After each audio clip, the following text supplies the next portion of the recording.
آپ پر الزام ہے کہ آپ مذہب فروشی کرتے ہیں، آپ صرف اختلافی موضوعات کو ہوا دیتے ہیں اور لوگوں کے جذبات سے کھیلتے ہیں. کیوں؟ مثال دینا. میں بھی آگے اچھا دوں. جی دینا. ایک قتل کی، میں سلیم صافی نہیں ہوں، میں انجینئر محمد علی مرزا ہوں. مثال دیں. قتل کی ویڈیو پر آپ گرفتار ہوئے. کون سی قتل کی؟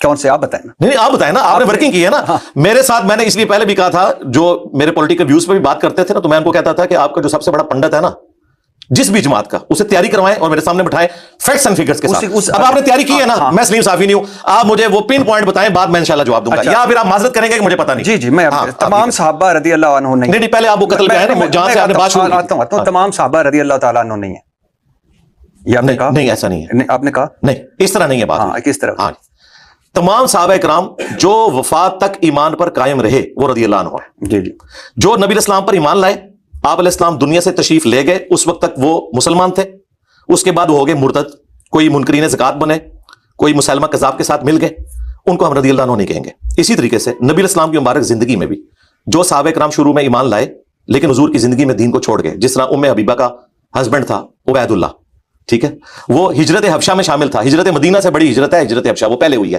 وہاں جا کے وہ کرسچن ہو گیا اور کرسچن مرا، حالانکہ وہ سابقون الاولون میں سے ہے، لیکن وہ رضی اللہ عنہ نہیں ہے. یہ ٹیکنیکل مسئلہ میں سمجھا رہا تھا، اس کو سمجھیں کہ رضی اللہ عنہ وہ ہیں جو وفات تک اسلام پر فتح مکہ کے وقت اسلام قبول کرنے والے صحابہ نے موت کے ڈر سے اسلام قبول کیا. جی یہ تو بخاری مسلم میں لکھا ہوا ہے. اچھا ان کو تو لکھا ہے، ان کو کس نے بتایا؟ بخاری مسلم نے فون کیا؟ قرآن میں لکھا ہوا ہے. قرآن میں لکھا ہے جی، سورہ توبہ میں لکھا ہوا ہے 4 مہینے کا ٹائم ہے، یا تو اسلام قبول کرو گے یا جزیرہ نما عرب چھوڑ کر چلے جاؤ گے، ادروائز جہاں پائے جاؤ گے قتل کیے جاؤ گے.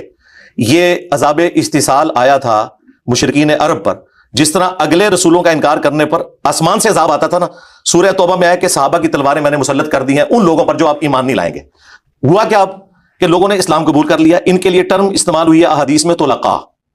یہ طلقاء ہیں جو مسلمان ہوئے، اور ان کی مثال بخاری مسلم میں آئی کہ غزوہ حنین کے موقع پر ابو سفیان کو 100 اونٹ دیے نبی علیہ السلام نے، صفوان کو 100 اونٹ، جو تازہ مسلمان ہوا تھا، اور وہ آخری وقت تک کس طریقے سے اسلام کے لیے ریلیکٹنٹ تھے اور پھر اسلام قبول کیا.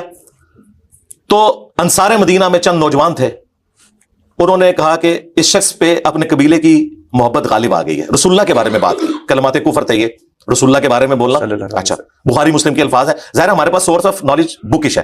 میں نے آپ کو یہ تو نہیں فرمانا کہ مفتی فرماتے ہیں فلاں نے فتویٰ دے دیا، اس لیے تو میں کہتا ہوں کہ میرا جو لیول ہے اس میں بتا رہا ہوں کہ ان کے فتووں کی اوقات نہیں. ہم تو بکش نالج رکھ رہے ہیں الحمدللہ.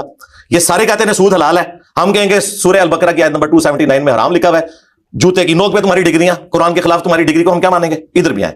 بخاری مسلم میں آیا، جب یہ بات کی تو اللہ تعالیٰ نے وحی کے ذریعے نبی الاسلام کو بتایا. آپ نے ان کو بلوایا، آپ نے فرمایا تم نے یہ گفتگو کی ہے. تو پھر سینئر لوگ پڑے، ان کا یا رسول اللہ، جذباتی لوگ تھے، یہ بات کی. آپ نے فرمایا